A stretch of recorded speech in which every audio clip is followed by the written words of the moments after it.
Me Bredda by Louise Bennett-Coverley. Oh no, call me Bredda for me. Beg you tell him come here quick.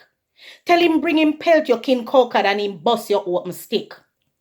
Me nah make no joke with you, ma. Quick and brisk and pay me off. Or else I call me brother in here and make him beat you till you're soft. You answer me advertisement. Come slap on me yard. Come tell me how the pay is big and how the work no hard.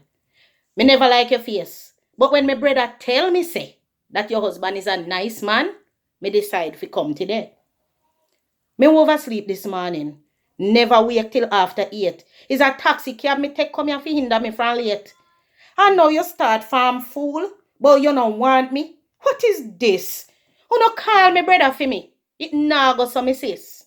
You will have to beg me pardon loud. Me call the neighbors here.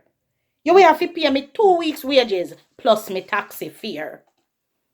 So I talking stupidness. You no call me brother there.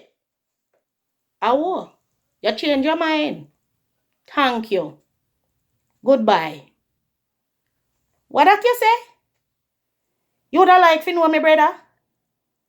Me can't help you in that. Me would like know myself. For me one my parents got. I hope you enjoyed that. If you did, you know what to do. And if you have a favorite Miss Lou poem and you'd like me to read it for you, leave a comment below. I'll see what I can do. I do have a book of poetry, Jamaica Labrish. Thank you for watching.